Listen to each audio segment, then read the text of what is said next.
Hello? Yes, this is George. Yeah, Mr. George. Good morning. This is Carlo from Resort Fee Department, and I'm calling about timeshare because we have an appointment with you at this time, right? Yes, that's correct. I thought they had Yeah. said it was going to be Mr. Lee that was calling. Yeah, so I'm going to connect you now to Mr. Lee, and he will be the one working with you today, okay? Okay, sounds great. Thanks so much. Okay, so stand on. Okay. Thank you for joining. This is the call regarding your timeshare and your maintenance fees, and we're just getting started. My name is Craig, and I'm the host for the call. This is a live call, and I have it muted. I will unmute shortly so we can interact with each other. Thank you so much for being here. We have a great solution for you. Please take some notes. The conference is in presentation mode. Your line is muted. They're increasing fees and worried what will happen with the maintenance fee bill when the kids inherit the timeshare. Now, because there were so many complaints about the timeshare sales process, the government did try to help timeshare owners. And back in 2005, they created a set of disclosures which were required to be shown to every new buyer. These disclosures are what the government thought you should know about timeshares. It took what was hidden in the contract and made it easy for buyers to understand. I want to check to see, have your fees gone up since you bought your timeshare? So if your fees have gone up, please say yes when I unmute the call. All participants are now unmuted. Yes, yes, yes. Yep, a lot of people's fees have gone up. I'm curious, anyone's fees doubled or tripled yet?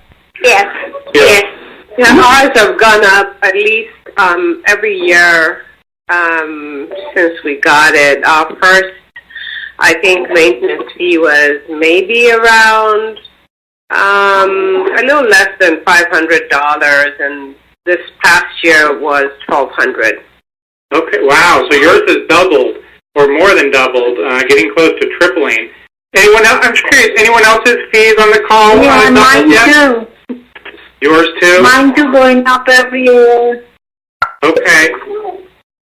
Let me explain to everybody what's happening here. All participants are now muted. Sounds like a lot of you, your fees have gone up, and a few of you, your fees have doubled, and we share this with you so you have an idea of what you can expect in the future. USA Today reports fees are increasing at a rate of about 12% a year. Now, that's an average, so some years is less and some years more, but on average 12%. So I want to unmute the call again because I want to see, have you talked to those listing companies that say they'll help you find a buyer? All participants are now unmuted. Hi everyone, it's Craig. I just want to check to see, have you talked to those listing companies that say they'll help you find a buyer? Please say yes if you have. Yes, yes, yes. Okay, a few of you have. Did you try using them? Did you give them the listing fee to list your timeshare? Yes, yes, yes, yes. A lot of yeses. Okay, and did they ever tell you why they couldn't sell it? Why they couldn't find you a buyer? Nope. No buyers. No buyers. Okay, I want you to understand why they couldn't find you a buyer. All participants are now muted. So the resale market, it's one of the big mysteries of timeshare ownership. So I want to play a short interview for you. Please listen for what he has to say about the resale market and the value of your timeshare.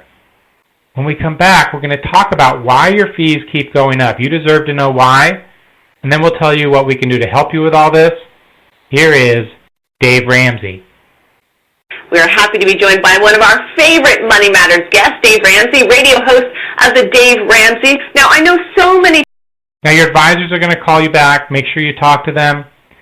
You're going to want to find out what it's going to take for you to get out of this timeshare. I have one more thing for you to think about as you wait for your advisor. You know, the great investors of our time, like Warren Buffett, they have a few rules they follow with investments. One is, have an exit strategy. And two, if you're losing money, get out and move on. With regards to an exit strategy, many of you, your strategies were to sell or give it to your kids. And since you can't find a buyer, selling doesn't work. And knowing what you know now, Would you give it to your kids? Would you give them this product? I want to first thank you for taking the time out of your day for the informational call that you were on today. Oh, that live call? Well, what is it exactly about your timeshare that's not working for you anymore? But that call was a live call? I'm not sure which one you were on, George. Oh, right. Because you know what happens, right? What do you mean? Like your lead generators, they have people listen to this fake live call. They dial you into this fake pre-recorded conference call. And like the guy pretends to unmute the line and ask questions, and you can totally hear everyone else as Indians, the people that are pretending to ask questions. Well, Mr. George, you might have been on a call that was pre-recorded from earlier. Right, but they didn't tell me that. They made it sound like it was a live call. They well, we do apologize people. well, let me apologize for the inconvenience. Okay, we do apologize if you're not comfortable with that. Because that's pretty misleading. Okay? That's pretty misleading that they pretend to join people into a live call, and that they pretend like it's actually live. It kind of makes it seem like they're scammers.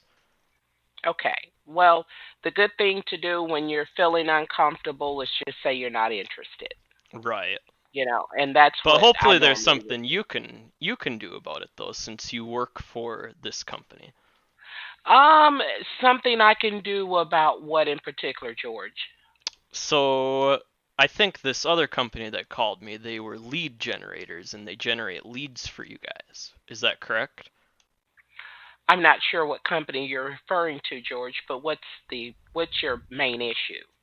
Well, my main issue is that you guys are working with this company that is misleading people and lying to people, and probably stealing their information.